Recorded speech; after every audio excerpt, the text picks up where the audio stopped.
আজ বানাচ্ছি ইডলি। তবে আজকের ইডলিটা একটু অন্যরকম। চলুন এবার শুরু করা যাক। প্রথমেই একটি বোলে 2.5 কাপ সুজি ও 1 কাপ টক দই নিয়ে নিলাম।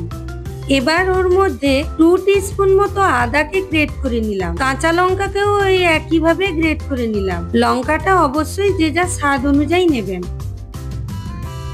এবার ভালো করে সব মিশিয়ে নিচ্ছি। পরিমাণ মতো জল অ্যাড করে নিলাম। সুজি যেহেতু আছে জলটা তো টানবেই।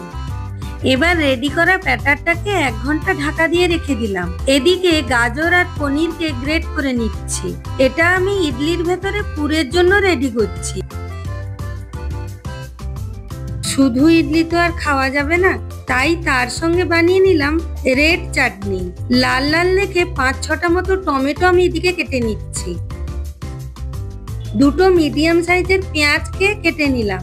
এবার একটি ফ্রাইং প্যানে অল্প পরিমাণ সাদা তেল গরম করে 2 চা চামচের মতো কলাইয়ের ডাল বা উড়দ ডাল, 1 চা চামচের মতো ছোলার ডাল বা চানা ডাল দিয়ে দিলাম। তেলে হালকা নেড়ে কালারটা চেঞ্জ হয়ে এলে 3-4টা মতো আদা রসুনের টুকরো দিয়ে দিলাম। মিডিয়াম ফ্লেমে হালকা নেড়ে নিয়ে কেটে রাখা পেঁয়াজের কুচিগুলো দিয়ে দিলাম। পেঁয়াজগুলো হালকা ভাজা ভাজা হয়ে এলে কেটে রাখা টমেটো গুলো দিয়ে দিলাম। পরিমাণ মতো লবণ ছড়িয়ে দিলাম।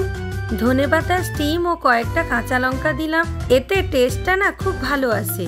2 চামচ মতো কাশ্মীরি লঙ্কার গুঁড়ো দিলাম। আমার কাছে গোটা কাশ্মীরি লঙ্কাটা ছিল না, তবে আপনাদের কাছে থাকলে অবশ্যই দেবেন। এবার ঢাকা দিয়ে দেব যতক্ষণ না টমেটোগুলো গলছে।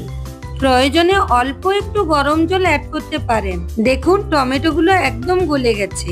এবার এই মিশ্রণটাকে ঠান্ডা করে আমি মিক্সিতে পেস্ট করে নেব। আমি এখানে ড্রাই নারকেল কোড়া অ্যাড করেছি। এটা বাজারে কিনতে পাওয়া যায়, তবে বাড়িতে থাকলে ওটাও অ্যাড করতে পারেন। এবার রেডি করা পেস্টটাকে আলাদা একটা বাটিতে ঢেলে নিচ্ছি। আলাদা একটি ফ্রাইং প্যানে অল্প সাদা তেল গরম করে ফোড়নে কালো সরষে, গোটা জিরে, শুকনো লঙ্কা, কারি পাতা অল্প নেড়ে রেডি করা রেড চাটনির ওপর ঢেলে দিলাম। ভালো করে মিশিয়ে নিলাম। দেখুন সুজি কতটা জল টেনেছে। এবার ওই ব্যাটারে 1 টেবিল চামচ ইনো অ্যাড করলাম, তবে ইনোর পরিবর্তে খাওয়ার সোডাও ব্যবহার করতে পারেন। পরিমাণ মতো লবণ দিলাম। ইনোর ওপর জল দিয়ে দিতে কেমন ফেনা ফেনা হয়ে উঠছে। এবার ব্যাটারটাকে ভালো করে মিশিয়ে নিলাম। এবার ইডলি মোল্ড গুলোয় আমি তেল ব্রাশ করে নিচ্ছি। তেল মাখানো ইডলি মোল্ডে একটু একটু করে ব্যাটার ঢেলে ওপরে অল্প পনির ও গ্রেটেড গাজর দিয়ে দিচ্ছি। চাইলে কেউ এর মধ্যে চিজকে গ্রেট করেও দিতে পারেন। ওপরে আবার ব্যাটার দিয়ে ঢেকে দিলাম। এইভাবে প্রত্যেকটা রেডি করে নিলাম। এবার ইডলি মেকারে 10-12 মিনিট স্টিম করে নেব।